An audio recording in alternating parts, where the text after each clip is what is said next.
Hello friends, welcome back to Abitha's kitchen. நாம் இன்றைக்கி பார்க்க போகிற recipe lamb stir fry with ப்ராக்லி.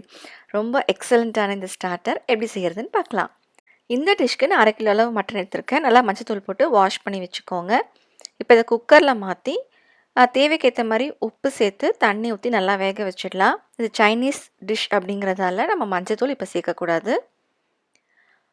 அடுத்து ப்ராக்லி நான் ஒரு பாதி எடுத்திருக்கேன். இந்த மாதிரி சின்ன சின்ன பீசஸாக வச்சுட்டு இதை நம்ம ஃபஸ்ட்டு பிளான்ச் பண்ணிக்கலாம்.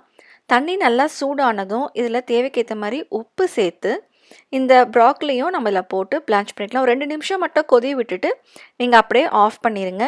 ஒரு 5 நிமிஷம் கழித்து நல்லா ட்ரெயின் பண்ணிடலாம். ரொம்ப நேரம் வெந்துருச்சு அப்படின்னா அந்த க்ரன்ச்சினஸ் போயிடும். இப்போ பாருங்கள், மட்டனும் நல்லா வெந்துருச்சு. இந்த அளவுக்கு நல்லா சாஃப்டாக இருக்கணும். தொட்டவுடனே அழுந்தது பாருங்கள். ஏன்னா இதுக்கப்புறம் ஃபாஸ்ட் குக்கிங் தான், மட்டன் வேகிறதுக்கு டைம் இருக்காது. இப்போ தண்ணியெல்லாம் நல்லா வடிச்சிட்டு மட்டன் தனியாக எடுத்து வச்சிடலாம். அடுத்து நம்ம ஒரு சாஸ் ரெடி பண்ண போகிறோம். இதுக்கு red chilli sauce 1 table spoon, oyster sauce 2 table spoon அளவு எடுத்துக்கலாம். இது கூட சோயா சாஸ் 1/2 டேபிள் ஸ்பூன். உங்களுக்கு வேணும் அப்படின்னா நீங்கள் டொமேட்டோ சாஸ் கூட சேர்த்துக்கலாம், ஸ்வீட்னஸ் வேணும் அப்படின்னா. அடுத்து கார்ன்ஃப்ளவர் ஒரு 2 டீஸ்பூன் அளவு சேர்த்து கொஞ்சமாக தண்ணி சேர்த்து இதையும் தனியாக கரைச்சி வச்சுக்கலாம். இப்போ நல்லா ஒரு அகலமான பேனில் 2 டேபிள் ஸ்பூன் அளவு எண்ணெய் சேர்த்துக்கலாம்.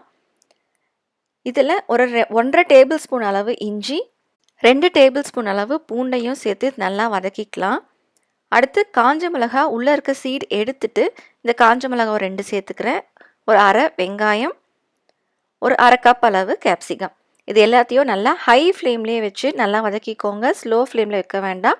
எல்லாமே ஒரு லைட் க்ரன்ச்சினஸோடு இருந்தால் தான் நல்லாயிருக்கும். இப்போ முன்னாடியே வேக வச்ச மட்டனையும் சேர்த்து நல்லா ஹை ஃப்ளேம்லேயே வச்சு ஒரு 2-3 நிமிஷம் நல்லா வதங்கின பிறகு நம்ம முன்னாடி ரெடி பண்ணி வச்ச சாஸ் சேர்த்துக்கலாம். இது கூட 1 டீஸ்பூன் அளவு மிளகுத்தூளையும் சேர்த்து அடுத்து ஒரு 2-3 நிமிஷம் இந்த மாதிரி நல்லா வதக்கிக்கலாம். அந்த சாஸ் நல்லா கோட்டான பிறகு இந்த கார்ன்ஃப்ளவர் மிக்சரையும் சேர்த்துக்கலாம். இப்போ சாஸ் நல்லா கோட்டான பிறகு கடைசியாக நம்ம முன்னாடியே பிளான்ச் பண்ணி வச்ச ப்ராக்லியும் சேர்த்து கொஞ்சமாக ஒரு டீஸ்பூன் அளவு சர்க்கரை, தேவைக்கேற்ற மாதிரி உப்பு சேர்த்து ஹை ஃப்ளேம்லேயே ஒரு 2-3 நிமிஷம் இந்த மாதிரி நல்லா கலந்து விட்டுக்கோங்க. கடைசியாக ஒரு அரை டீஸ்பூன் அளவு வறுத்த எள்ளு சேர்த்து அடுப்பை ஆஃப் பண்ணிடலாம். ரொம்பவும் சிம்பிளான நல்ல டேஸ்ட்டான lamb ஸ்டர் ஃப்ரை நீங்களும் செஞ்சு பார்த்து எப்படி இருக்குன்னு சொல்லுங்கள். உங்களுக்கு இந்த வீடியோ பிடிச்சிருந்தா மறக்காமல் லைக் பண்ணுங்கள், ஷேர் பண்ணுங்கள், சப்ஸ்கிரைப் பண்ணுங்கள். தேங்க்யூ.